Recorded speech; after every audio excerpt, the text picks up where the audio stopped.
Bonjour à toutes et tous. Merci d'être venus nombreux pour cet atelier sur la participation citoyenne dans les petites villes. Bienvenue. Encore désolé pour le retard, on va essayer de le rattraper pour vous laisser sortir à temps pour notre prochain atelier. On espère que vous êtes en forme. Pas déjà épuisé des ateliers du matin. On va commencer rapidement juste par présenter. Donc, on est 3 intervenants aujourd'hui pour cet atelier. Donc moi, je suis Agathe Blanchamp, je travaille chez Cap Collectif. Cap Collectif qui est... Décidément, je ne suis pas aidée par ma logistique aujourd'hui. Voilà, pardon, il faut juste cliquer, mais c'est pas si simple apparemment. Cap Collectif qui est donc une civic tech, c'est-à-dire une plateforme numérique qui vise à favoriser la démocratie ouverte et participative sur les territoires. On existe depuis une dizaine d'années, on a accompagné énormément de projets pour environ 400 organisations, du secteur public comme du secteur privé, dont notamment 300 collectivités territoriales. Je vais passer la parole à François Palaté, la Banque des Territoires, que je laisse se présenter également. Bonjour, je suis François Palaté, je travaille pour la Caisse des dépôts, la Banque des Territoires, sur les questions d'innovation et de données territoriales, et notamment sur le volet innovation du programme Petite Ville de demain. C'est un programme qui a été lancé par l'État il y a quelques années, dans lequel la Banque des Territoires est très impliquée. Et puis nous avons donc une intervenante à distance que je vais laisser se présenter, Magali. Oui, bonjour, donc Magali Stein, je suis directrice générale des services de la commune de Roquemaure dans le Gard. Et au moment où on interviendra, Agathe, j'ai oublié de vous le dire tout à l'heure, où la commune sera appelée en intervention, Madame le maire nous rejoindra. Parfait. Donc, nous aurons avec nous Magali Stein, DGS, et puis Madame la maire de Roquemaure, Nathalie Neuilly. Très bien, merci Magali pour l'info.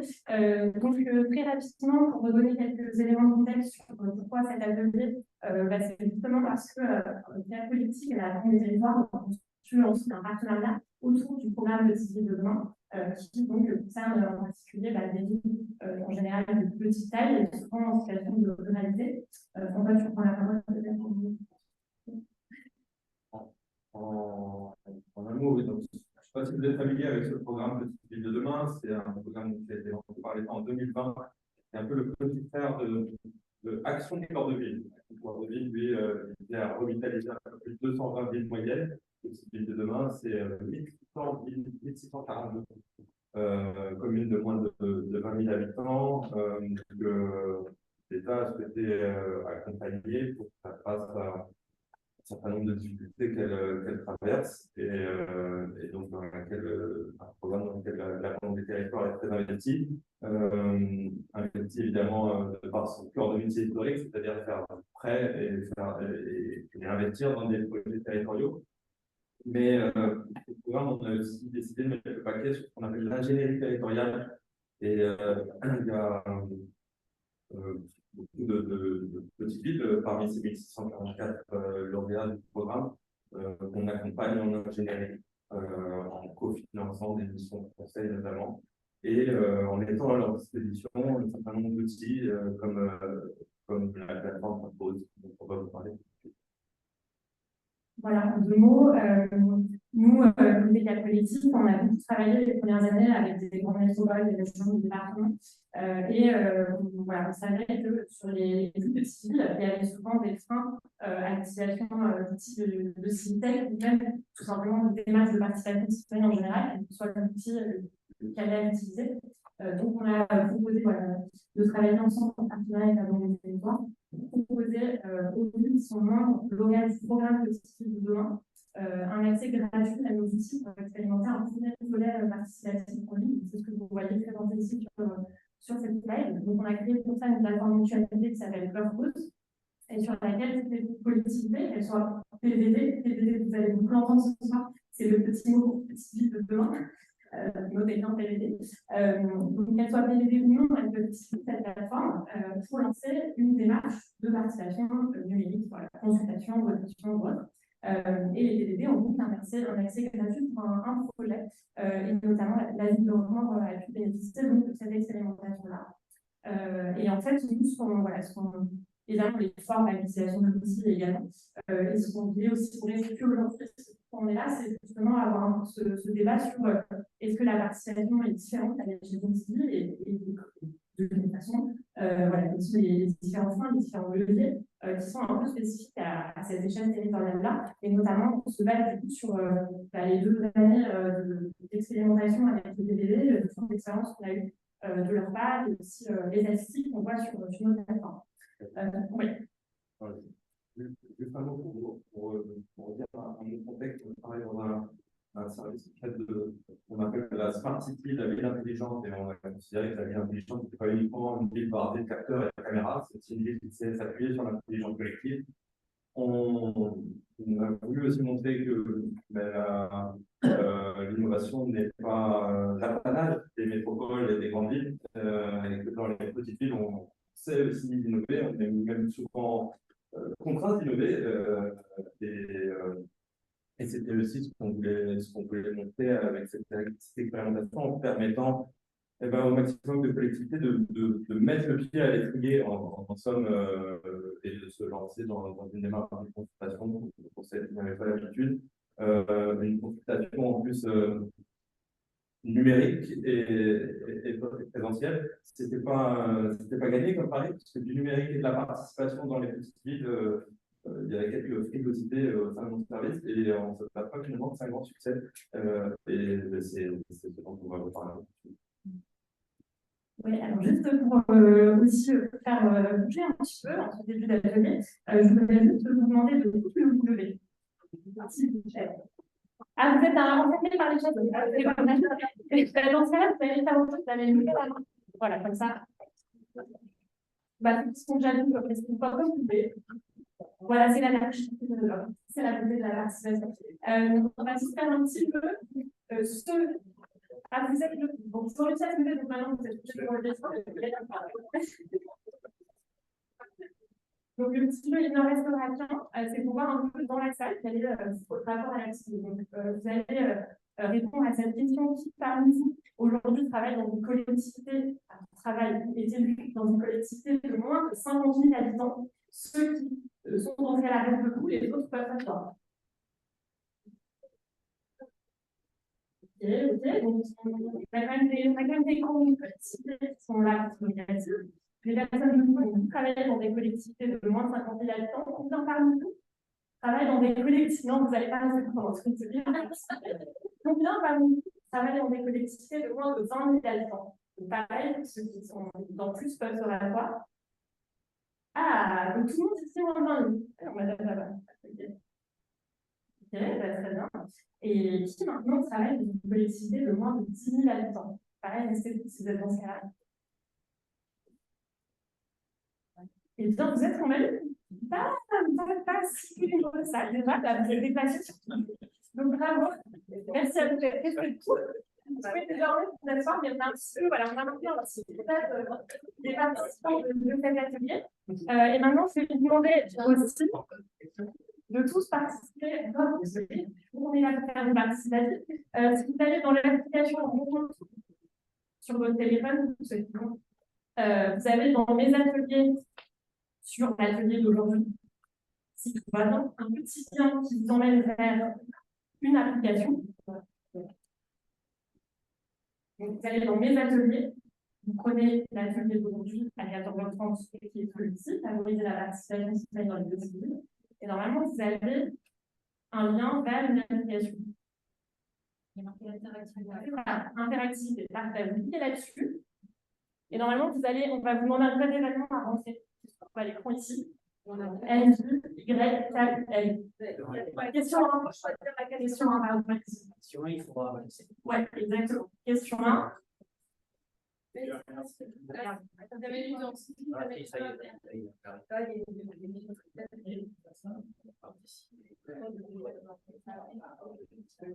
Tac. Normalement, on va vous demander à quoi pensez-vous quand vous entendez participation et petite ville en un mot. Responsabilité sur votre téléphone directement.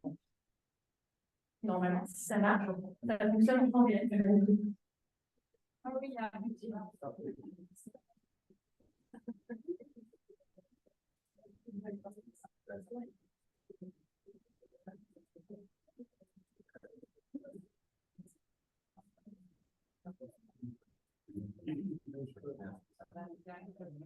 Alors, on voit beaucoup de proximité. Ça commence à ressortir en gros, ce qui veut dire que vous êtes nombreux à suivre ce cours. Démocratie locale, conseil de quartier, des débrouilles, des difficultés, inventer, budget limité, défiance, impact, habitat. Bon, la proximité, quand même, semble être le plus gros l'image de l'eau. Donc, ça veut dire que c'est quand même un certain nombre à avoir mis ce mot-là. Il y a beaucoup de mots aussi qui sont intéressants. Perte d'attractivité, qui est un sujet central dans le programme de demain, parce que ça vise à la revitalisation. Il y a ruralité, évidemment. Il y a réactivité, ça c'est vrai, je pense que le lien social, évidemment, qui se rapproche de proximité aussi. De Suisse, ouais. Mais aussi, qui ressort, alors peut-être un peu moins gros de proximité, manque de moyens. Moyens, j'imagine, aussi bien humains, financiers, techniques. C'est un peu ce que. Ouais, Magali, est-ce que vous partagez le diagnostic qui sort du label?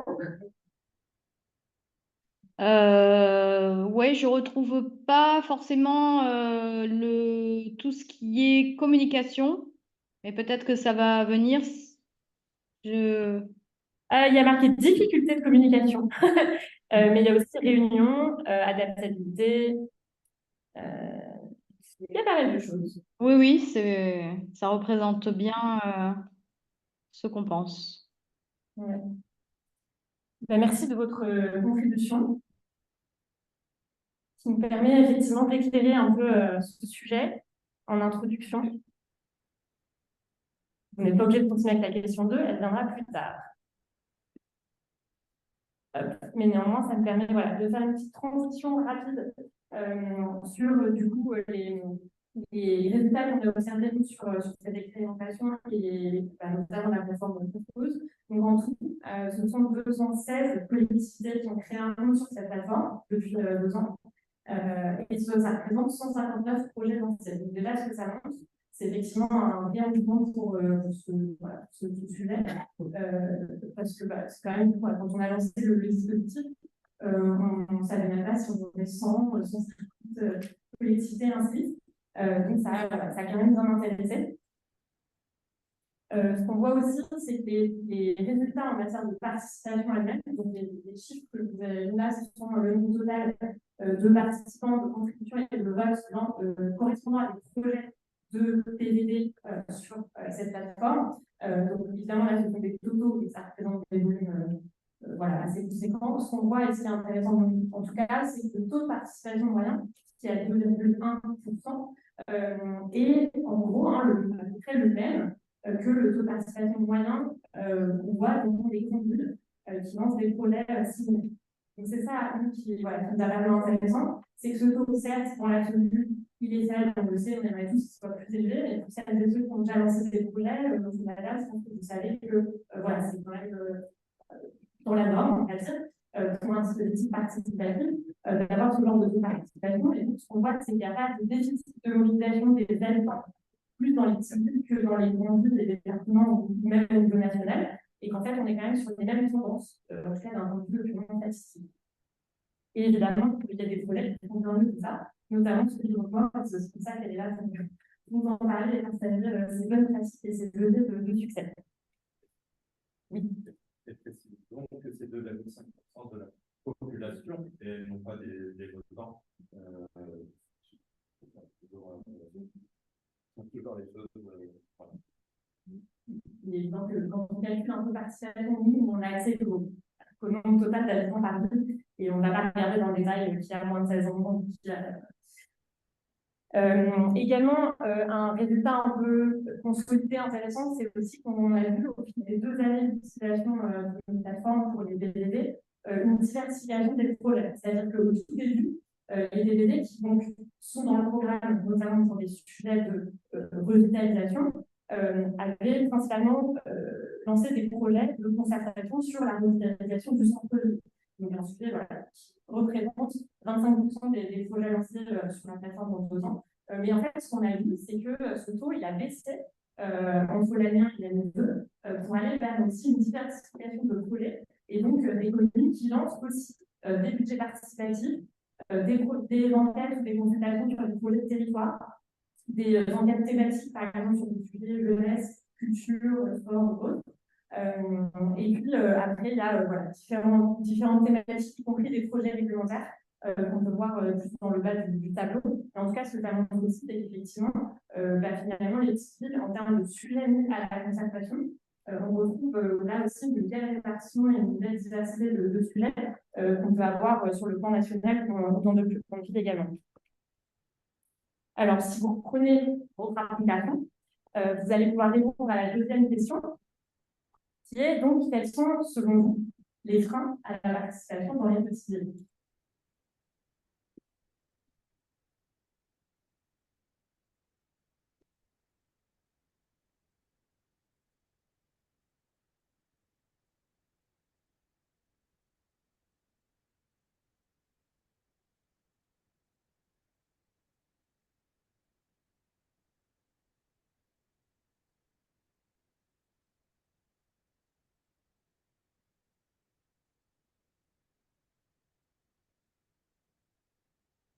Alors, on voit plusieurs fois le mot budget. Excusez-moi, je vais activer cette vue-là, ce sera mieux. Voilà. Oui. Le mot budget, donc, qui semble être le plus récurrent dans vos réponses, mais aussi moyen humain. Communication, la communication, Magali, pour le coup, apparaît un peu gros déjà, hein, par rapport à tout à l'heure. Moyen humain, temps, moyen technique, fracture numérique aussi, évidemment, qu'on attendait. Ingénierie, habitants, outils, élus, sensibilisation. Des sujets un peu politiques aussi, peur de la confrontation, on connaît. J'ai l'impression que budget et moyen humain restent quand même les plus partagés dans vos diagnostics. Vous avez fait des questions comme ça? Du coup, est-ce que Magali, vous retrouvez aussi sur ce nuage de mots? Oui, en effet, j'y ai participé parce que le frein qui, selon moi, aurait pu être compliqué, c'est le manque d'outils dans les petites communes.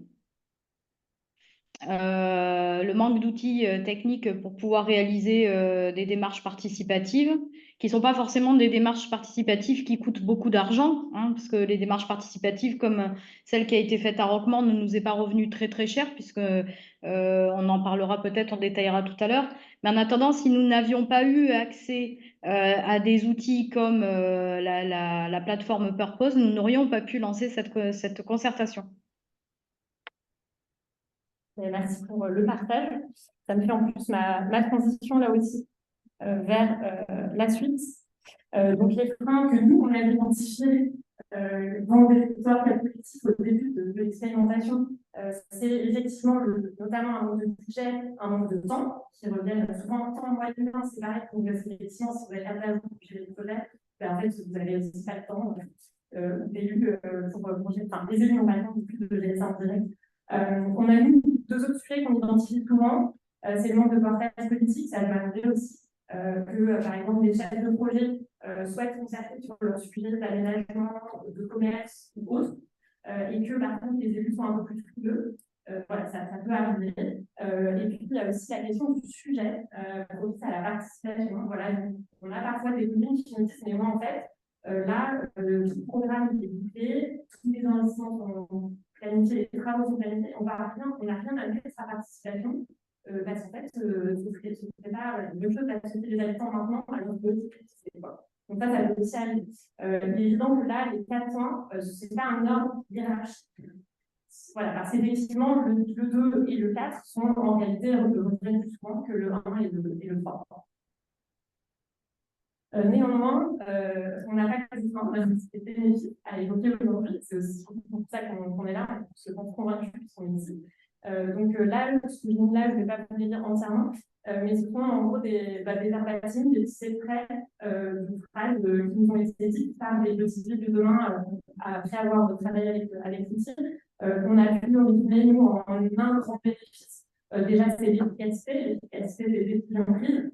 Ça y est, évidemment, on est souvent sur des projets qui vont être très impactants pour la ville, que ce soit des projets d'aménagement ou autres, parfois des projets qui sont très coûteux, des investissements voilà, conséquents. Et les villes en question estiment que le fait d'avoir concerté, d'avoir fait participer la population, ça leur permet de mieux assister ces projets aux besoins des usagers futurs, qui sont quand même les premiers concernés. Donc ça, c'est pour nous le premier grand bénéfice de la participation sur ces sujets-là, c'est l'efficacité. Il y a évidemment la confiance, et notamment là-dessus, on pense que le numérique est un levier supplémentaire notamment de transparence. Donc évidemment, on considère que le présentiel et le numérique doivent toujours marcher ensemble en complémentarité de main dans la main, mais il est vrai que le numérique a ce site d'intérêt qui permet aussi de rendre public tout ce qui se passe dans les démarches, les résultats, etc. Et il y a donc notamment une PDD qui nous a dit aussi que le passage au numérique, en complément du présentiel cours, leur a permis d'améliorer la transparence du dispositif et en l'occurrence, on parlait d'un projet de budget participatif. Oui. Peut-être sur le numérique, parce que c'est vrai qu'on s'est interrogé au départ spécifiquement pour les petites villes. On se rend compte aussi qu'il y a beaucoup de villes qui appartiennent, de petites villes qui appartiennent aujourd'hui à des intercommunalités XXL, à d'autres, et ne serait-ce que des petites villes qui ont de hameaux assez éloignés les uns des autres, et finalement, le numérique a toute sa place pour rapprocher les habitants de ces intercommunalités XXL, de ces communes avec des hameaux éloignés.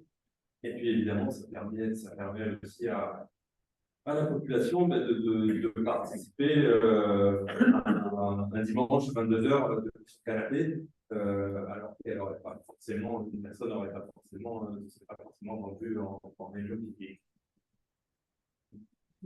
C'est certain. C'est une certitude.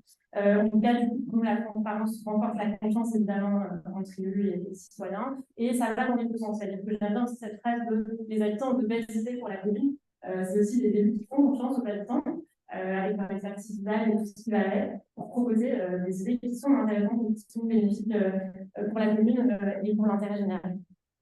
Et le troisième grand bénéfice, c'est l'adhésion. C'est-à-dire que effectivement, on remarque, c'est que plus les habitants sont associés à des projets, évidemment, ils vont y adhérer. Magali, je ne sais pas si, du coup, Madame la maire a pu nous rejoindre. Je vais l'appeler de suite. Merci. Parce que du coup, la suite du programme, c'est un retour d'expérience de Roquemort sur sa réalisation. C'est juste pour la voix pas, c'est dommage. Effectivement. Magali, effectivement, c'est un contre-jour, les personnes ils voient surtout le halo de lumière autour de Un halo de lumière, pardon? En fait, vous êtes à contre-jour, donc voilà. Ouais, je ne sais pas si c'est mieux. Oui, là, c'est beaucoup mieux. Voilà, parfait. Bonjour. Bonjour. Alors?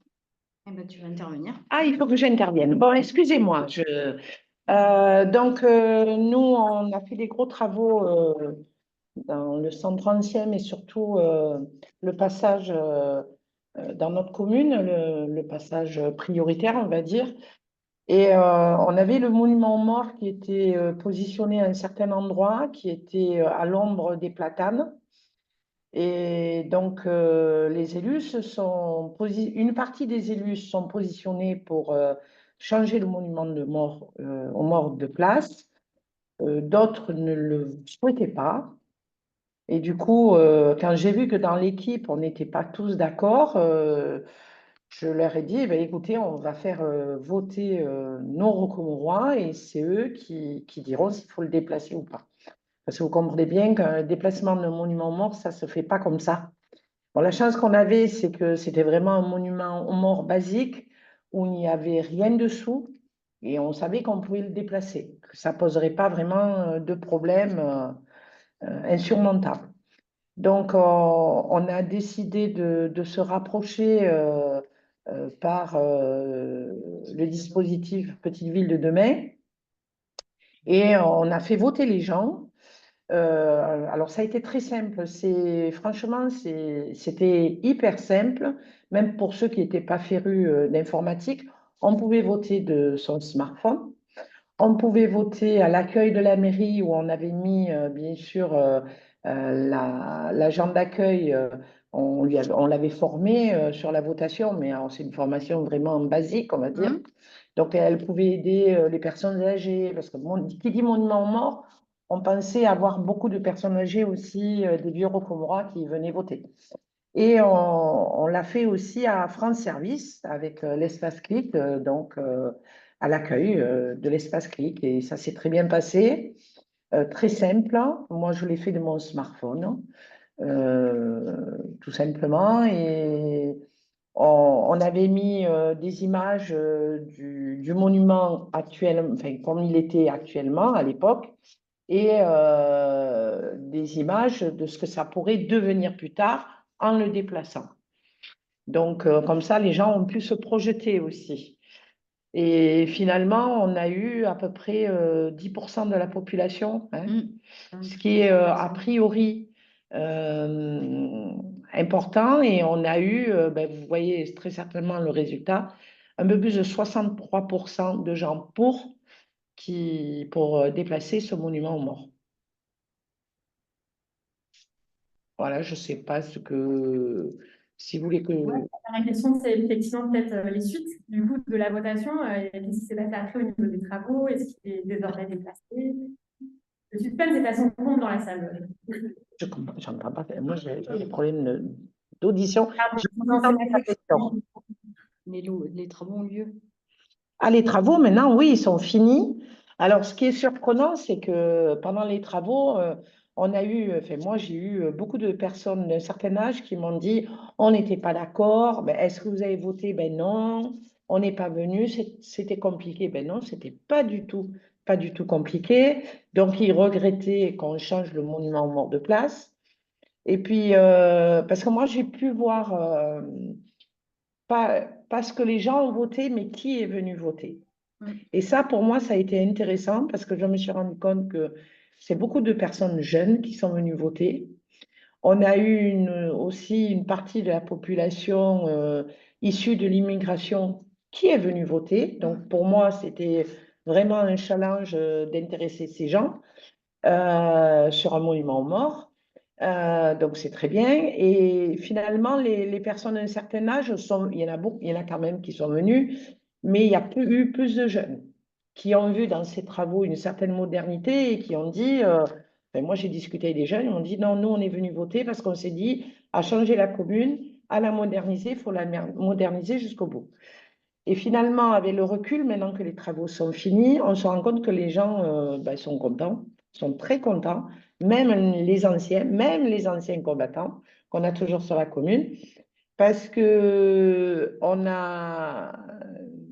le monument aux morts est au soleil maintenant. Il n'est plus à l'ombre des platanes et les gens m'ont remercié d'avoir nettoyé le monument aux morts alors que nous ne l'avons pas fait.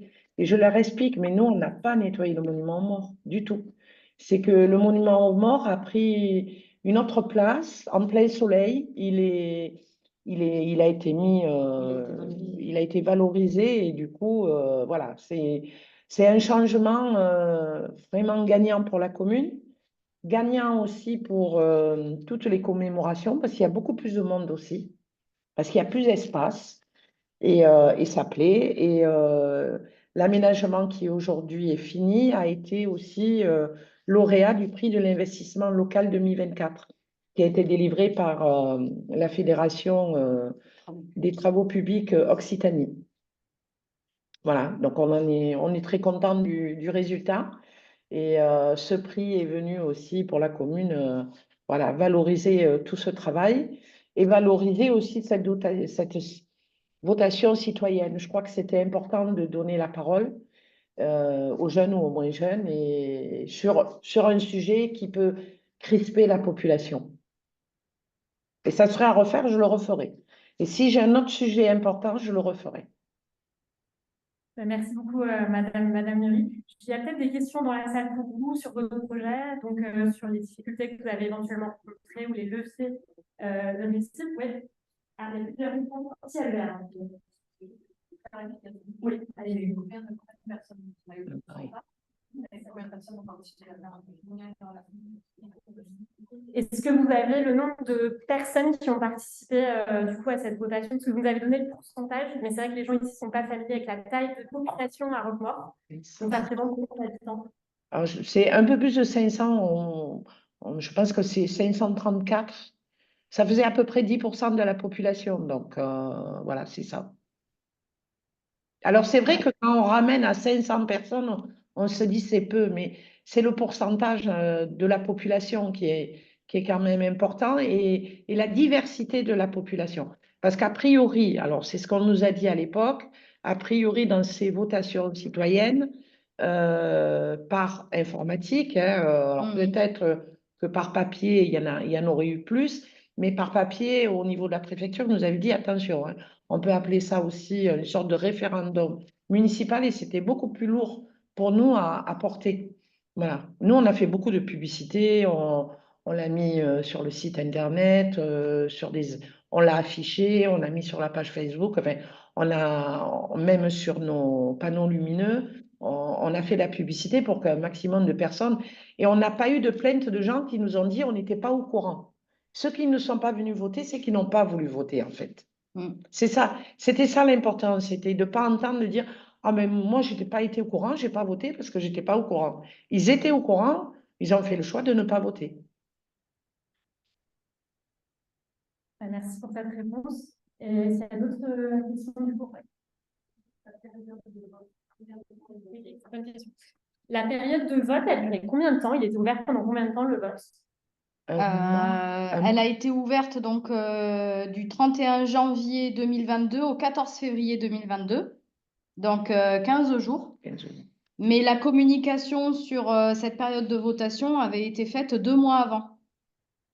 Donc partout, support de communication, bulletin municipal, PQR, affichage dans les commerces de proximité du centre ancien, affichage sur les panneaux lumineux de la ville, affichage sur l'application Politéa que les administrés de Roquemaure téléchargent pour être au courant des infos, affichage dans tous les accueils de la mairie, affichage sur le site internet, affichage sur Facebook.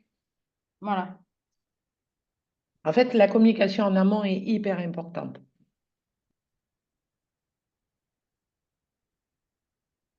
Est-ce que vous pensez que sur un thème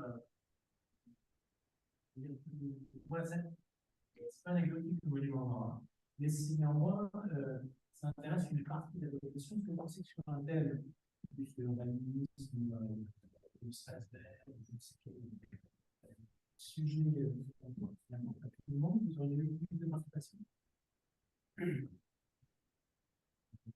Ouais, non, je vais répéter la question. Donc, il y a une question dans la salle de monsieur, je ne sais pas vous. Monsieur Godefroy, qui demande si vous pensez que sur un autre sujet qui potentiellement est encore plus mobilisateur que le monument aux morts, comme un sujet par exemple d'urbanisme ou l'espace vert ou autre qui vraiment impacterait beaucoup la population, vous auriez eu encore plus de participants? Alors, ça dépend du sujet d'urbanisme. Si on demande aux gens s'ils sont d'accord pour refaire... nous, les travaux, là, ils ont duré, puisqu'il y a eu 2 phases, ils ont duré 2 ans. Je ne suis pas certaine que si j'avais fait voter mes administrés sur 2 ans de travaux, j'aurais eu beaucoup de succès, si vous voyez ce que je veux dire. Mis à part que maintenant que tout est fini, tout le monde est content, hein. Je veux dire, des éloges, on en a tous les jours.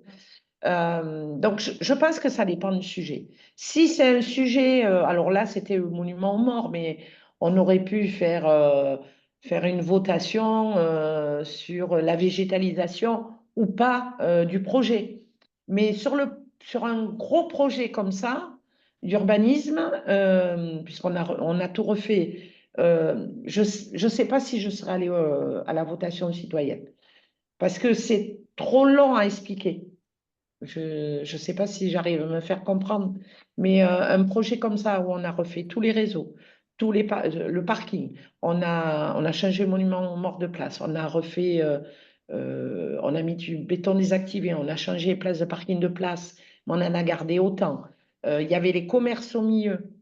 On a fait une esplanade devant nos commerces pour qu'ils aient des terrasses. C'est vraiment un projet d'envergure qui a duré 2 ans, qui a embêté tout le monde, les commerçants et riverains, voire même nous. Même moi, des fois, je suis maire, des fois j'arrivais devant, mais c'est vrai que la rue est barrée. Même moi, je me laissais prendre. Et c'est vrai que ça peut être agaçant, et ça l'a été. Donc, je ne sais pas si j'irai sur une votation sur un très gros projet d'urbanisme. C'est vrai que ce que je trouve intéressant là, c'est que finalement, ça reste un sujet très impactant, parce que ça reste un sujet d'urbanisme qui était intégré à un projet de réaménagement du boulevard Raspail, enfin, qui est voilà, une place centrale dans la ville, c'est très impactant, mais la vie des populations a porté sur ce sujet précis, qui, en l'occurrence, ne faisait pas l'unanimité au sein du conseil municipal. C'est ça que je trouve intéressant, et c'est aussi Tout à fait. c'est qu'elle est là justement pour éclairer ce genre de décision. Oui. Et en fait, on n'essaye pas voilà, de consulter sur des sujets où les élus, en réalité, ont déjà une idée très claire et très précise de ce qu'ils veulent, quoi. Donc là, ça a vraiment du sens. Tout le monde en sort finalement gagnant de cette démarche. C'est ça que je trouve intéressant aussi. Est-ce qu'il y a d'autres questions ou réactions à tout ça?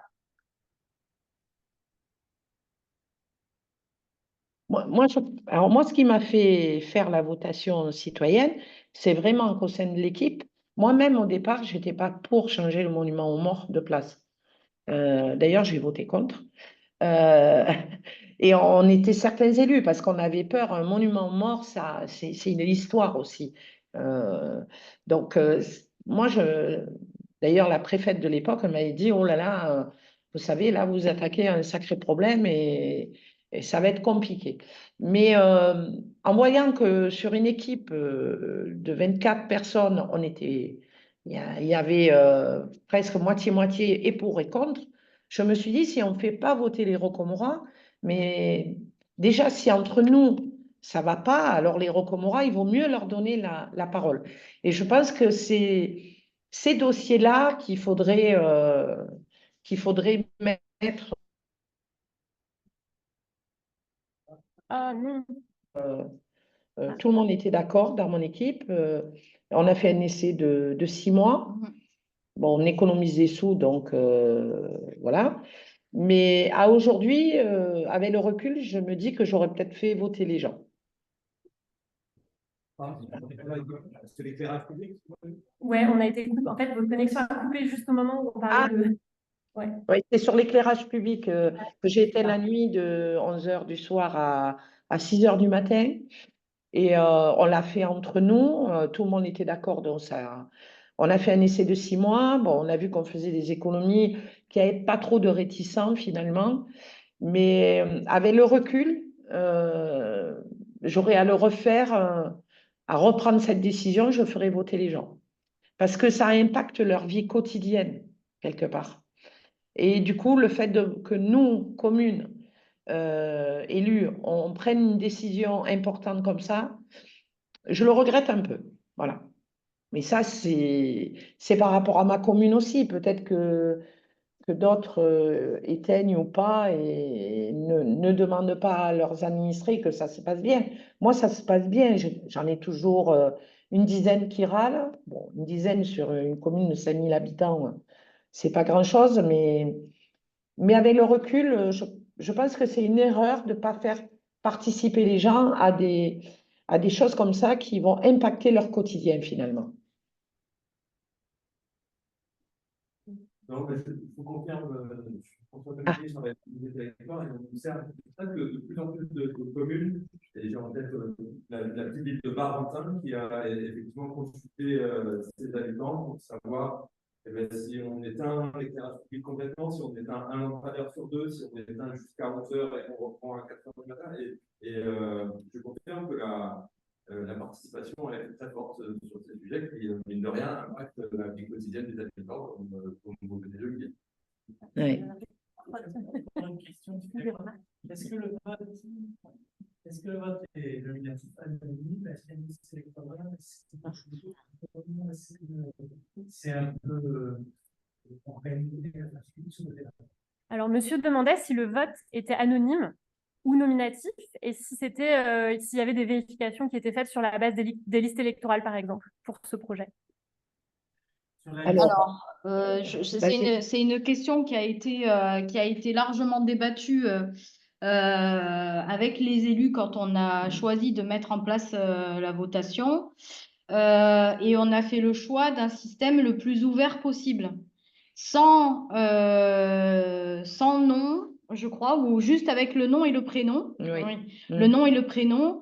Et pas d'adresse mail, pas de log avec un profil, simplement un CAPTCHA qui permettait de garantir la sécurité. Mais on a fait le choix de laisser tout ouvert justement pour attirer le plus de monde possible, parce que on s'est dit que si toutefois les personnes devaient avoir une adresse mail, recevoir un mail de confirmation, valider sur un lien, ça constituerait un réel frein à la votation. Et donc du coup, on a fait le choix de laisser tout très ouvert et de ne demander que le nom et le prénom. Mais on n'a pas eu de. Alors, on a eu des gens qui ont voté. Ouais, je peux le dire. Par exemple, ma fille qui faisait ses études en Normandie, mais qui paye des impôts ici, a voté, mais de Normandie. Mais elle est quand même habitante de Rocamore. Même si à ce moment-là, par rapport à ses études, elle n'y habitait pas. Voilà. Mais moi, j'ai regardé, moi, j'ai eu juste la liste des noms, parce que j'ai voulu la voir pour savoir quand même, savoir qui avait voté par rapport à l'âge aussi, comme je vous disais tout à l'heure, je voulais savoir si les anciens combattants étaient venus voter, si les personnes âgées étaient venues voter, si les jeunes étaient venus voter, etc. Donc, mais par contre, je ne sais pas ce qu'ils ont voté. En aucun cas, j'ai pu rentrer dans le système pour savoir s'ils avaient voté pour ou contre.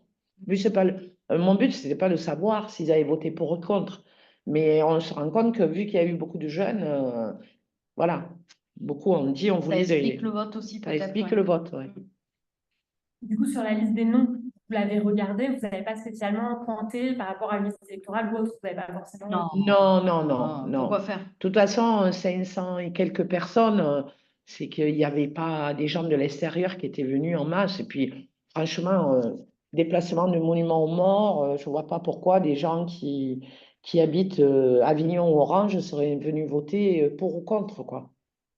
Qui n'étaient pas sur les listes, qui ne payaient pas d'impôts, etc. Après, par exemple, pour mon cas personnel, moi j'ai voté pour cette votation citoyenne. Je travaille tous les jours à Roquemaure, mais je n'habite pas la commune. Donc, s'il y avait dû avoir un contrôle par rapport aux listes électorales, je n'aurais pas pu voter, alors que j'avais un avis sur la question et que beaucoup d'agents communaux travaillent pour la commune de Roquemaure depuis des années, ont un avis sur les aménagements de la commune, mais pour autant n'y habitent pas. Donc, chacun a eu le droit de s'exprimer, en fait. Voilà, la possibilité, en tout cas. Ouais. Je voudrais juste préciser aussi que nous, on travaille sur beaucoup de dispositifs divers et variés, des votations, mais aussi des consultations, mais aussi des budgets participatifs, par exemple. Et pour le coup, on voit effectivement beaucoup de collectivités certaines vont chercher à sécuriser un peu plus le vote et on propose des solutions pour ça. Il faut bien dire que sur la plateforme, il y a différentes possibilités de sécurisation qui sont possibles. Il y a de la configuration, il y a des choix. Et il y a aussi des collectivités qui sont dans des démarches ouvertes.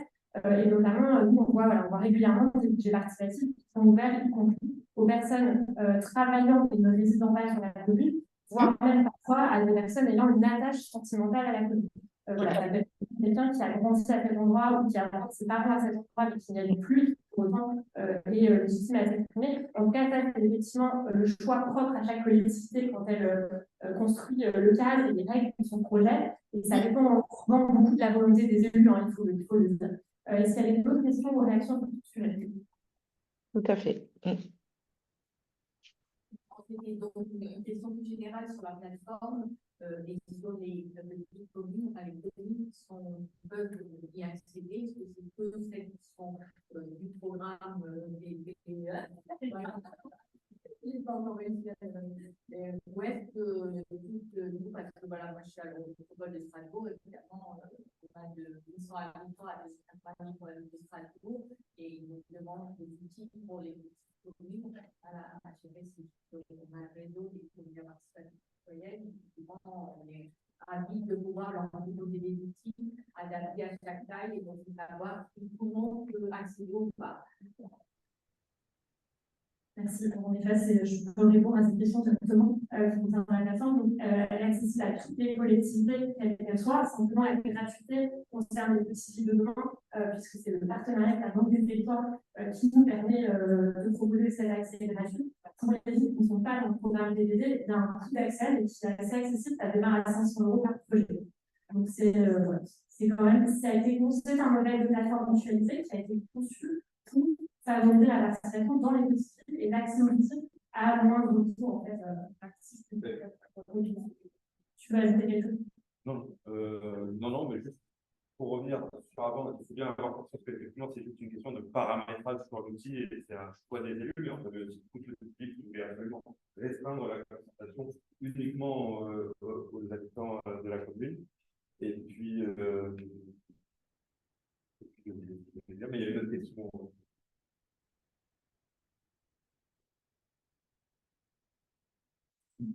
Je voulais simplement savoir comment se passait l'information préalable au vote, c'est-à-dire comment on sait pour ou contre, il faut avoir les tenants et les aboutissants de la décision.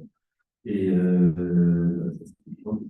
les chronophages, compliquer l'information, la rendre intelligible, ensuite de la diffuser. Comment ça se passe? Il y a l'outil, est-ce que c'est l'outil qui permet de faire ça? Est-ce que c'est des paquets?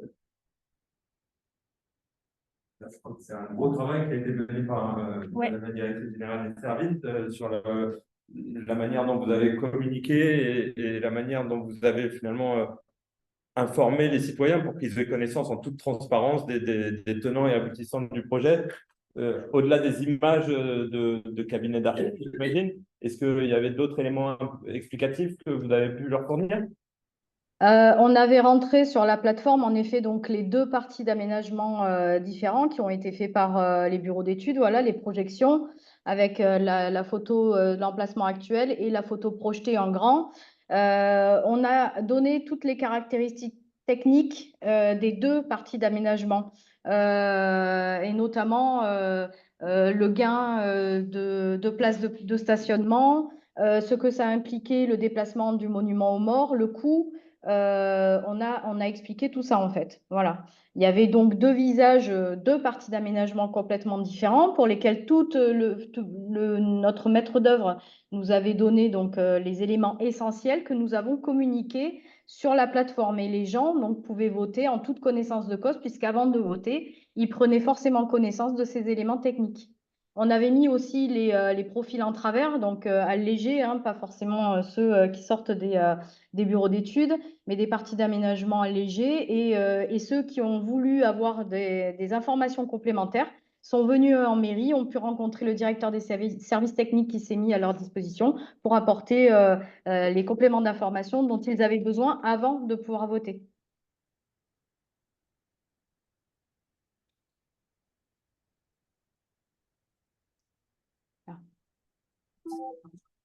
La commune avait un historique dans la concertation, dans la participation citoyenne, c'était déjà des choses qui avaient été faites dans le domaine, c'était des arrangements participatifs, il y avait déjà eu des ateliers citoyens, ce genre de choses avec des adultes pour les enfants. Est-ce que vous avez entendu la question? Non.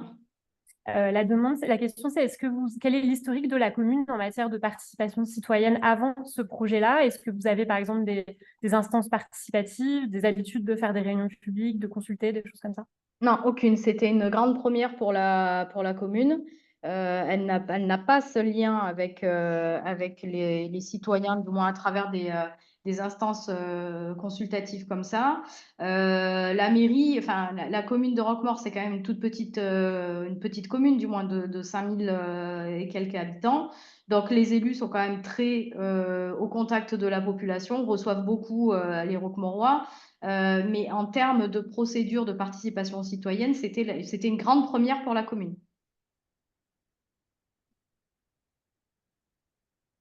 Est-ce qu'il reste des questions dans la salle ou des remarques ou des retours d'expérience, si parmi vous, notamment les villes de moins de 10 000 habitants, s'il y en a qui souhaitent rebondir sur des projets que vous avez pu mener, n'hésitez pas. L'émission sociale, la première, est-ce que ça a changé la vision des élus sur la question de la participation citoyenne? Est-ce que depuis cette expérience, les élus de la commune ont eu tendance à voir la participation citoyenne avec un autre œil? Est-ce que celle-là aussi, vous l'avez pas entendue? Ouais. Est-ce que du coup, cette expérience-là a changé le regard des élus sur la perception et le regard des élus sur la participation citoyenne? Est-ce que depuis ce projet, ils sont plus enclins éventuellement à utiliser des dispositifs de participation? Ben, j'ai envie de dire oui, dans la mesure où, à la base, la votation citoyenne qui a eu lieu à Roquemaure, elle n'a été possible que parce que les élus l'ont souhaité. Parce que les élus de la majorité n'étaient pas d'accord entre eux, et donc la solution qu'on leur a proposée à ce moment-là pour répondre à cette problématique, c'est faisons statuer les habitants sur cette question. Il y avait des élus qui étaient dubitatif, on va dire, sur la méthode, sur l'outil, sur la participation potentielle ou pas.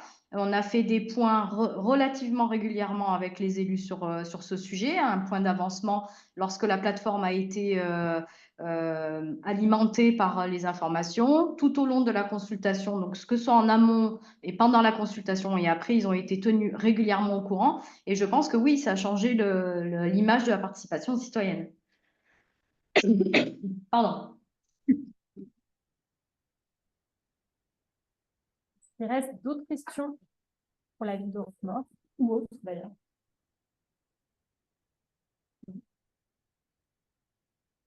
Moi, j'en ai peut-être une du coup pour revenir sur le sujet de l'atelier. Magali, est-ce que du coup, vous considérez qu'en matière de participation citoyenne, quelque part, les sites sont exactement comme tous les autres, ou est-ce qu'il y a quand même des spécificités sur les petites villes? Des spécificités sur quoi, pardon, Agathe, je ne vous ai pas entendu. Sur les petites villes en matière de participation citoyenne, est-ce que finalement, communes comme les autres, les petites villes, ou est-ce qu'il y a des spécificités?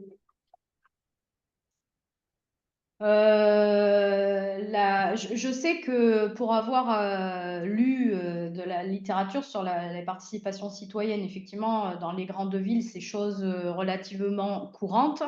Ce dont on avait peur, nous, c'était que c'était une grande première et qu'on avait peur que la population n'adhère pas à ce système de votation. Donc, je pense qu'on a mis tous les moyens en œuvre, y compris techniques, pour lever tous les freins possibles, rendre la votation la plus simple possible, la plus ouverte possible, et de manière à ce qu'il y ait une adhésion voilà, qui soit la plus grande possible. Et aujourd'hui, quand on en a tiré le bilan, et d'ailleurs on en a tiré le bilan ensemble, effectivement, on a considéré que pour une première, sur une ville de cette taille, avec les outils qui sont à notre disposition et l'ingénierie aussi qui sont à notre disposition, c'est-à-dire grosso modo pas grand monde quand même au final, et ben on s'en était quand même plus ou moins bien sorti, quoi. Enfin, moi je trouve que ça a été très positif pour la commune et il arrive encore aujourd'hui que des gens nous demandent quand est-ce que on refait une votation citoyenne. Ce que disait Madame le maire tout à l'heure, c'est à partir du moment où les élus sont d'accord, il n'y a pas trop de débat, ils représentent quand même les habitants de leur commune, donc voilà. Et puis, dès qu'il y aura un sujet qui sera propice à cette participation des citoyens à la vie locale et surtout à la vie qui impacte leur quotidien, je pense que les élus, naturellement, proposeront de retourner vers un système participatif. Vous avez parlé aussi du coup d'ingénierie et de moyens, et je pense que comme ça fait partie aussi des freins qu'on a évoqués juste avant, est-ce que vous sauriez nous dire environ quelles ont été les ressources humaines mobilisées et les ressources matérielles mobilisées sur cette votation? Alors, moi, je l'ai pris en charge personnellement parce que dans une petite commune, on n'a pas beaucoup de directeurs et de DGA. Donc, forcément, c'est moi qui ai alimenté la plateforme à titre personnel. Je pense que le travail en amont, la votation a été votée le 31 janvier. On a travaillé 3 mois, 4 mois en amont avec l'ensemble des services qui ont des accueils au public. Donc, on a formé les agents d'accueil. Donc, il y a 6 agents d'accueil. On a formé tous les chefs de service. Et après, on est allé dans les services et on a expliqué ce projet aussi aux agents des services de la commune qui sont en lien direct avec la population. Et donc, il fallait, avant que la votation soit lancée, que l'ensemble des élus, des agents de la commune soient au courant de cette votation et des 2 parties d'aménagement, de manière à ce que quand ils se font alpaguer dans la rue, ils puissent aussi apporter des éléments de réponse, ou en tout cas des premiers éléments de réponse. Voilà. Donc, on a mobilisé quasiment tous les agents de la commune sur cette votation. Ça fait écho aussi à quelque chose qu'on entend, qu'on dit beaucoup. C'est que le plan de mobilisation, quand on le conçoit, quand on le met en œuvre, il faut évidemment pas le penser en direction des habitants, mais aussi en direction des agents, des élus, on va dire, non concernés par le projet directement, de l'ensemble des services aussi. Et c'est vrai que cette rencontre, je pense, ça a vraiment contribué dans votre cas précis à Romain à faire de l'opération un succès. C'est que vous avez justement, pour le coup, consacré du temps à cette formation interne, cette sensibilisation interne sur le projet. Ben, je pense aussi, en tout cas, je ne regrette pas de l'avoir fait parce qu'au-delà d'intéresser aussi les agents et de les sortir de leur mission traditionnelle pour venir réfléchir avec nous sur cette votation, ils ont été au cœur aussi du dispositif et en ce sens-là, ils ont été valorisés à leur juste valeur parce qu'ils sont aussi les premières personnes vers lesquelles les gens se tournent quand ils ont des soucis ou qu'ils ont des questions. Et donc, il était important pour moi que tous les agents de la commune puissent apporter un premier niveau de réponse, soit au courant de ce qui allait se passer, soit au courant qu'il y aurait un vote, soit au courant qu'on pouvait voter simplement avec un QR code et avec son téléphone. Et donc, du coup, je pense que oui, ça y a contribué. Ouais.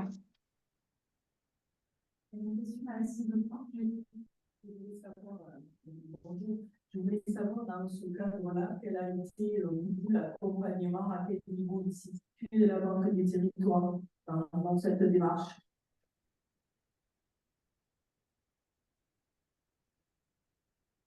La question, c'était quel a été l'accompagnement de la Banque des Territoires sur cette démarche pour vous?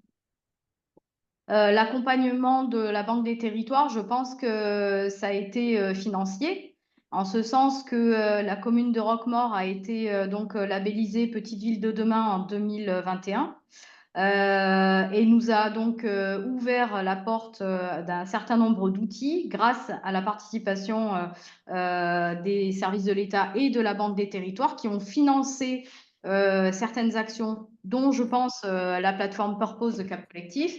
Ce qui nous a permis à nous, commune de Roquemaure, de ne rien payer ou en tout cas de ne pas payer l'accès à une plateforme sécurisée pour notre votation citoyenne. C'est exactement ça. Alors, sur ce projet-là, ensuite, par contre, je peux peut-être aussi ajouter qu'effectivement, il y a des changements du projet, il y a des choses qui sont déployées, mais pas forcément cette démarche en particulier.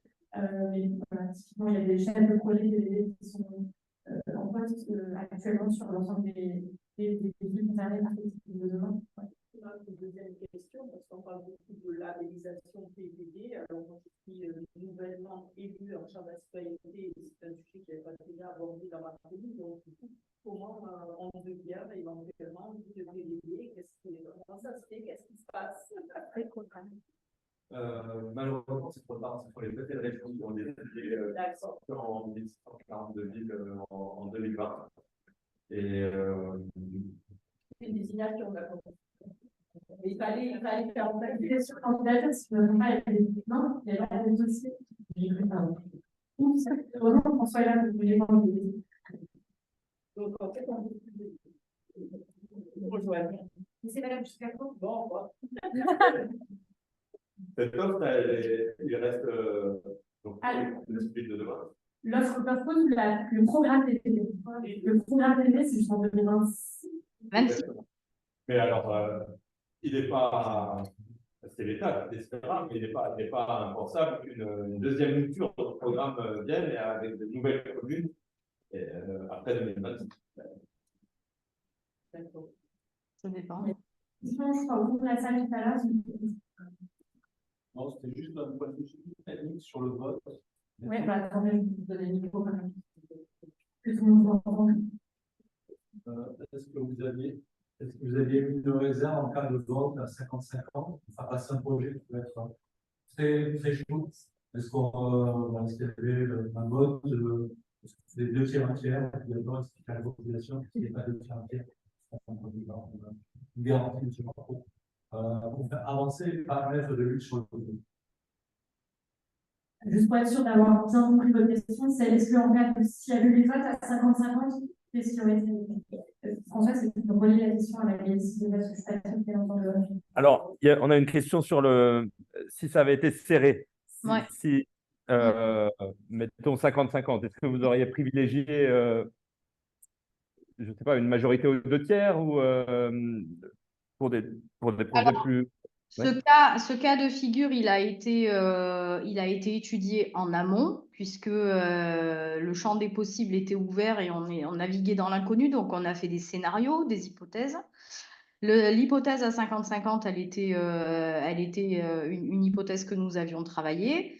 Dans ce cas de figure, si à la fin de la période de votation, nous avions constaté que effectivement, on ne pouvait pas départager pour et les contre, je pense que nous aurions relancé peut-être autrement la votation pour une période similaire de 15 jours. On l'aurait relancé la votation parce que sans quoi on aurait été, enfin, je veux dire, ça n'aurait pas été possible, quoi. Voilà. Donc, on n'aurait pas pu choisir un scénario ou un autre. Et en tout état de cause, même si après une deuxième période de votation, le projet avait été, comment dire, faisait l'objet d'un vote à 50-50, je pense qu'à ce moment-là, on aurait fait trancher le conseil municipal. Voilà, c'est les élus après.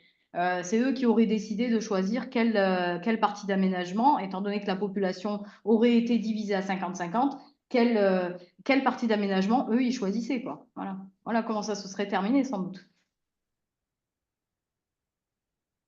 Bon, merci.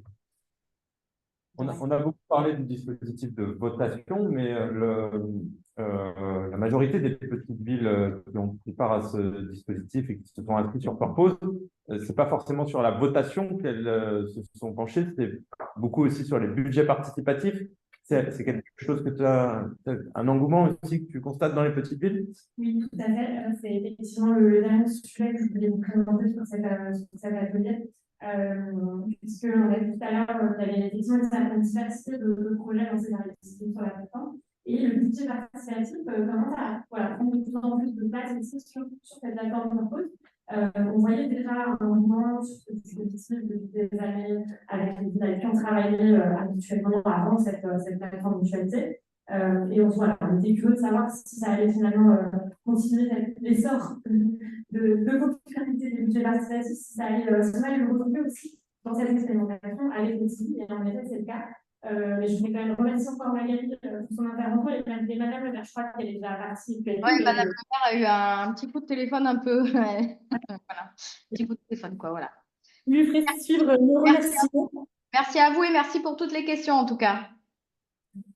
Avec plaisir. Merci beaucoup, Magali. Au revoir. Au revoir à tous. À bientôt.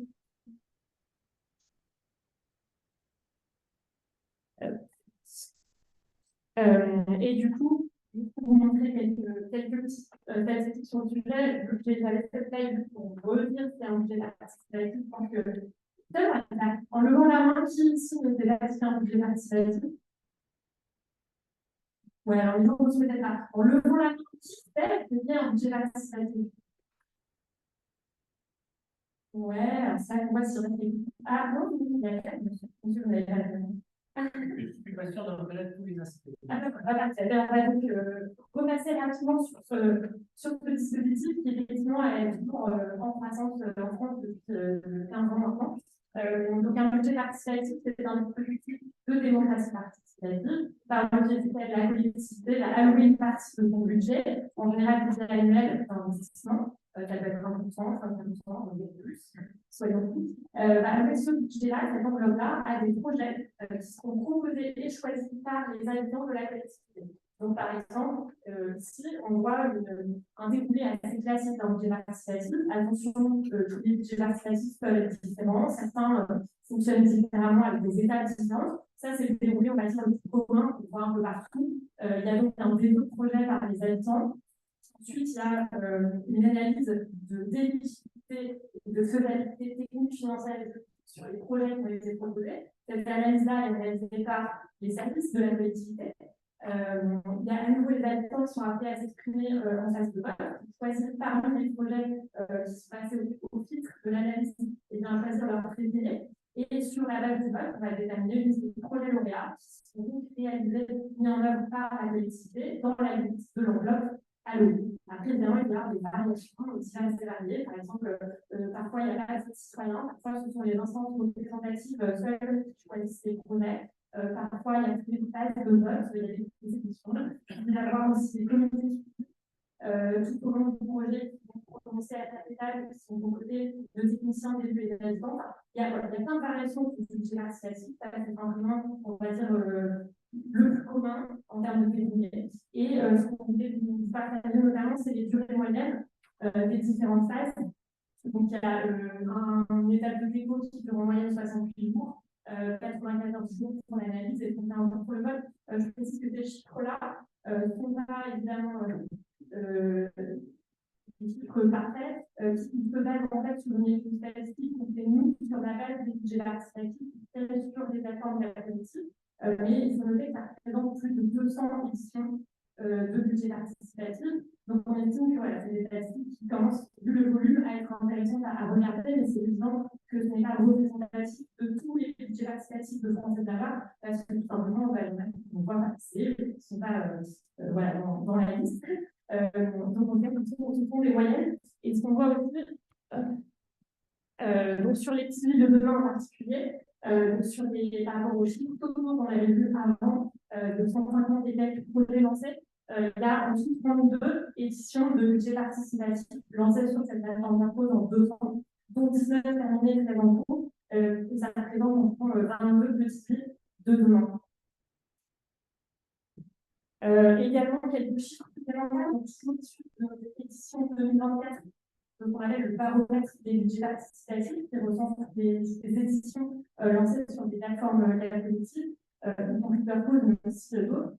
On a ici des budgets moyens, donc ça c'est l'enveloppe en euros est consacrée à un budget participatif d'une petite ville sur la plateforme Hyperpose. Donc ça va de 5 000 à 300 000, 550 000. Et si on rapporte ça par habitant, la moyenne se trouve autour de 7 € par habitant. Et on retrouve le fameux 2% en moyenne de taux de participation. Alors, tout à l'heure, c'était 2,1, là, c'est 2. Sur les budgets participatifs lancés sur Hyperpose, les 30 éditions qu'on a vues là tout à l'heure, on est plutôt sur 2,1. Bon, après, voilà, ça peut s'expliquer, mais c'est vrai, ça reste très proche du taux qu'on observe sur toutes les autres plateformes également. Et il faut savoir aussi que ça ne prend pas toujours en compte les participations papier. Alors, quand on les voit publiées sur la plateforme, on les compte, mais parfois, elles ne sont pas toujours publiées par la communauté. Donc, on n'a pas toujours exactement le nombre de participants papier qui compris. Donc, en réalité, ça doit être un peu plus. Voilà. En général, la participation papier, pardon, je dois dire, fin d'atelier, ça représente entre 40 et 70% de la participation totale selon la collectivité. Ah oui, j'avais une vidéo, je ne sais pas si on a vu.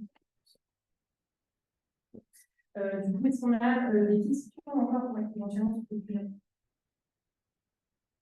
Merci. Dans les différents formats que vous proposez, la chose, on a donné des noms de votes sans référence lors de la consultation.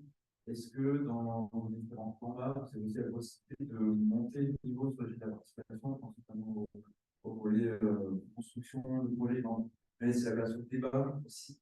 C'est quelque chose qui peut manquer aussi à l'échelle du net. Enfin, c'est une possibilité d'aller plus loin dans la co-construction du projet avec les et peut-être, Agathe, c'est l'occasion que tu termines sur un outil qui figure sur la plateforme Hyperpose.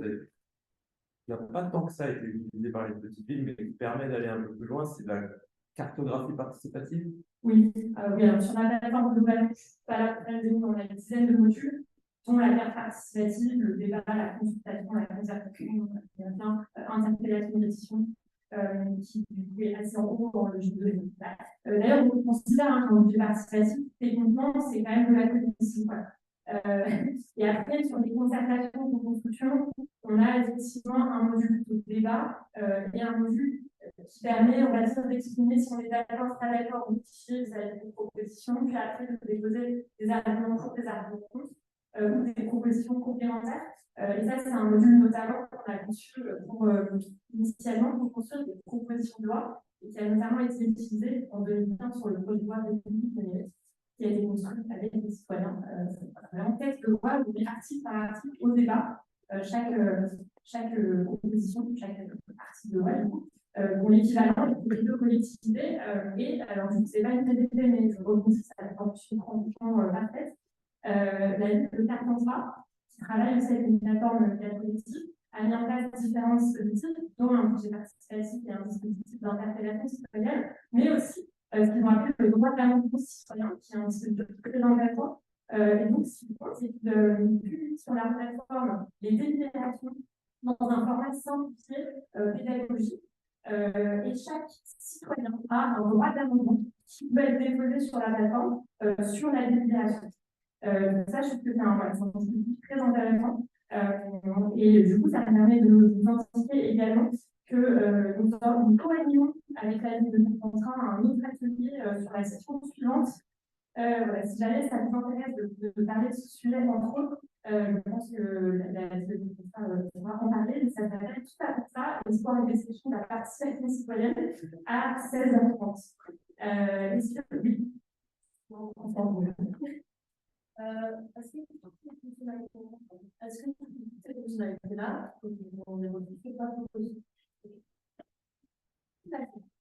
Au sens qui est utilisatrice d'une plateforme collective. Elle a une certaine plateforme dédiée, mais Interpose, qui est en format mutualisé, propose exactement les mêmes fonctionnalités. Donc, d'un point de vue logiciel, on a tous les modules. Oui, monsieur. Question de savoir s'il y a une possibilité de produire par la plateforme. Alors, techniquement, après, on a une séparation de prix. Si vous voulez lancer 5 projets par an, on va vous offrir un forfait un peu plus élevé que si vous lancez un projet par an. Voilà. Si vous voulez, je peux vous donner les prix. C'est simple, 100 € pour un projet hors taxe, 1 000 € 3 projets pour le prix de toujours hors taxe, et 2 000 € hors taxe, et illimité de projets par an. Voilà, je connais mon projet. Est-ce qu'il y a d'autres questions? Oui, monsieur. En fait, la plateforme, c'est un moyen de rentrer dans la démocratie participative, ça peut être un levier. Il y a un pourcentage de livres qui les appellent alors qu'ils font déjà de la démocratie participative, soit par le conseil municipal de jeunes, de la consultation, des choses comme ça, des référents quartiers, des choses comme ça, qui ont déjà un dispositif et qui vont s'enrichir ce dispositif avec vous. Ou autrement, vous qui arrivez avec la plateforme et qui déclenchez un peu et qui rentrez dans la diffusion de la Oui, en effet, c'est un peu les deux. Nous, on essaie effectivement de faire connaître les dispositifs proposés par les communautés avec lesquelles on travaille, mais surtout les habitants de la participation numérique. Par exemple, d'événements, enfin, voilà, on essaie de connaître régulièrement des webinaires aussi avec des intervenants, etc. Et puis, on a effectivement des sollicitations qui arrivent, d'ailleurs de DVD qui avaient déjà des pratiques de démocratie participative fortes. Je pense notamment à la ville de Jarny, qui a déjà intervenu sur un peu de nos ateliers, qui effectivement, eux, par exemple, avaient déjà des instances de jeunesse, des instances de quartier, plus un budget participatif au format papier pendant des années. Et en fait, c'est à la fois le confinement, le Covid, où ils se sont dit, ah, mais en fait, là, on est plus au contact des. Enfin, voilà, donc, qu'est-ce qu'on pourrait faire? Est-ce qu'on pourrait utiliser le numérique? Et derrière, grâce à la Banque des territoires et à leur protocole, ils se sont saisis d'outils pour numériser un certain nombre de dispositifs, notamment le budget participatif.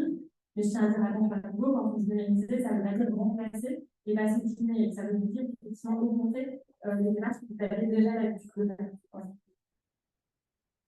Il y avait d'autres questions? Une question pour mon petite ville. Ça m'est arrivé de discuter avec des toutes petites villes et on trouve des gens qui sont totalement réfractaires au numérique. Et surtout dans des toutes petites communes rurales, qui pouvaient moi, des établissements, des témoignages, j'ai entendu sur les marchés, qui viennent m'interpeller, etc. Je suis persuadé que si vous les interrogez de cette forme, je vais trouver cette relation que j'ai avec est-ce que vous pensez que cette spécificité un peu des parce que toutes les grosses produits, forcément, de la force, c'est différent. Est-ce que c'est une réflexion de ce moment? C'était une crainte qu'on avait au départ et l'objectif de cette plateforme, c'est surtout sûrement pas de remplacer le lien direct qu'on a avec les élus quand on les croise à la boulangerie ou sur le marché. L'objectif, c'était vraiment de venir en complément pour essayer de toucher d'autres types de publics, pour essayer de diversifier, diversifier au maximum le profil des participants.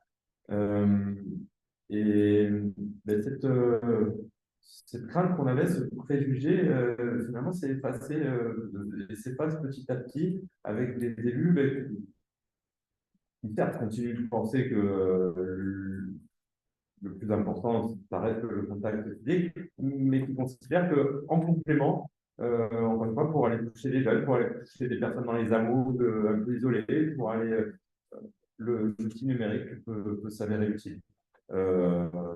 J'imagine qu'il reste quelques réfractaires absolus, mais peut-être Agathe, tu as d'autres expériences. Oui, j'allais dire, moi, ça m'arrive en fait, effectivement, très souvent. D'avoir notamment des gamins qui sont très motivés de faire ce genre de choses, pour moderniser les dispositifs, etc.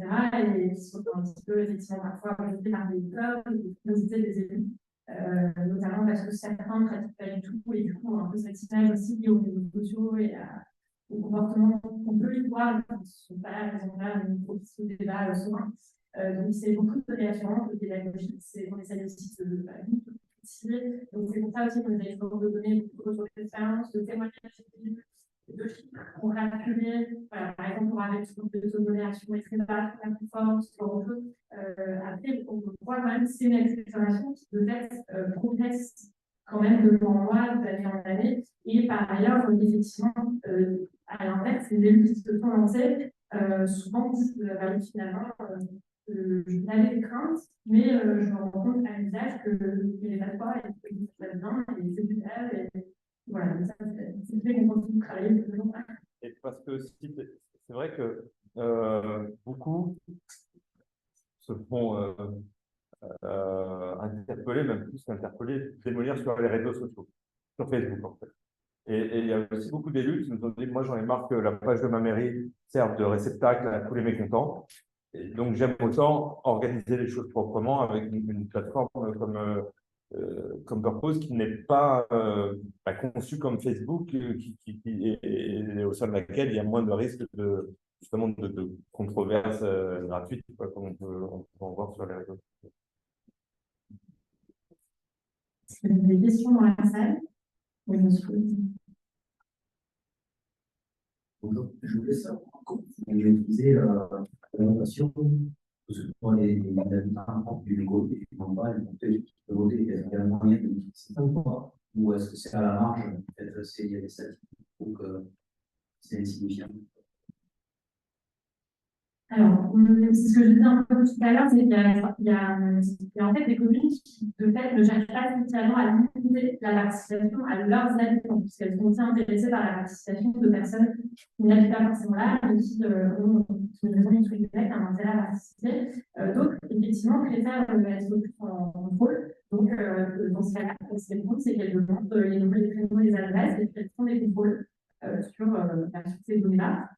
Il faut voir que c'est quelque chose d'assez chronophage aussi de faire des contrôles de ce type-là. Après, on a des dispositifs qui nous arrivent de proposer de type code unique, France Connect, etc., qui permettent vraiment de sécuriser un peu plus, mais qui excluent peut-être beaucoup de personnes. Voilà. C'est-à-dire que pour que vous disposez pour être bas que vous souhaitez ouvrir à des moins de 18 ans ou à des personnes non françaises, par exemple, en fait, vous n'avez pas pouvoir utiliser ce genre de dispositif. Donc, ça reste pour les collectivités qui veulent contrôler, ça reste beaucoup de contrôle manuel, ce qui prend du temps. Néanmoins, il y en a qui le font, et ce qu'on voit effectivement dans les collectivités qui le font, c'est que le est très faible. Et que les cas de gens qui participent alors qu'ils n'étaient pas dans la cible, c'est vraiment marginal. Donc, ça ne justifie pas forcément le temps qu'ils passent à contrôler. Sur le même sujet, nous, on a une. Alors, on est grand et sur le même sujet, il y a aussi la RGPD et la FIM qui dit c'est quoi votre solution formulaire, parce que c'est tous les renseignements, les données personnelles que vous demandez, et vous voyez sur la valeur du boîte aux lettres. qu'on l'a pas fait. C'est tout à fait vrai. Et d'ailleurs, c'est vrai que nous aussi, en tant que citoyen, parfois, en fait, donc sur le RGPD, parce que, voilà, c'est plus facile pour nous de dire, de toute façon, vous n'avez pas le droit de faire le RGPD, mais vraiment, d'un point de vue méthode, vous pensez que c'est une bonne idée, parce que vous allez expliquer beaucoup de gens, et puis regardez, vous allez vous expliquer que c'est la participation, ça. Voilà, donc parfois, il m'arrive de me dire la crainte, RGPD, la menace, RGPD. Non, mais c'est un vrai sujet, c'est qu'en effet, il faut bien réfléchir à ce qu'on appelle la proportionnalité des données demandées par rapport aux résultats, à l'efficacité du projet. Donc, si la finalité du projet, c'est de choisir la couleur d'un bleu, en effet, on peut dire qu'il n'est pas nécessaire de donner sa date de naissance et son adresse de compta. Après, c'est sûr que si on est là, voilà, sur le sujet du monument noir, ça aurait pu être plus sécurisé sans pour autant que ce soit, à mon avis, illégal. Et pareil sur les budgets participatifs. Voilà. Mais après, encore une fois, aujourd'hui, c'est pas un sujet qui est réglementé. Le budget participatif n'est pas un référendum. Voilà. Donc là, chaque collectivité trace la ligne là où elle le souhaite. Moi, je suis toujours partisane de l'ouverture et de ne pas rendre le process plus complexe qu'il ne doit l'être. Parce qu'en fait, tout simplement, devoir renseigner 5 données personnelles ou fournir 15 entrées ou un justificatif de l'écoute est très lourd. Ça a été beaucoup de temps de fait pour renoncer à participer. Après, encore une fois, c'est un choix à la partie et chacun voilà, choisit. Mais en tout cas, j'ai jamais vu non plus collectivité se faire épingler par la clinique ou avoir documenté des données perso sur ce type de projet. Après, voilà, c'est là-dessus, c'est bien parti, je pense. Mais oui, il faut être très vigilant en tout cas sur les données qu'on demande, sont-elles réellement nécessaires à l'utilisation du projet, après, sont-elles pertinentes? C'est loin d'être heureux de faire mon effet. Je ne veux pas qu'on dépasse trop là, parce qu'il y a un autre atelier à faire, mais je voudrais juste vous remercier à nouveau pour votre participation et questions. Et préciser qu'on a la documentation, si vous posez la réponse sur la table, on a notamment, vous ne pouvez pas remettre du budget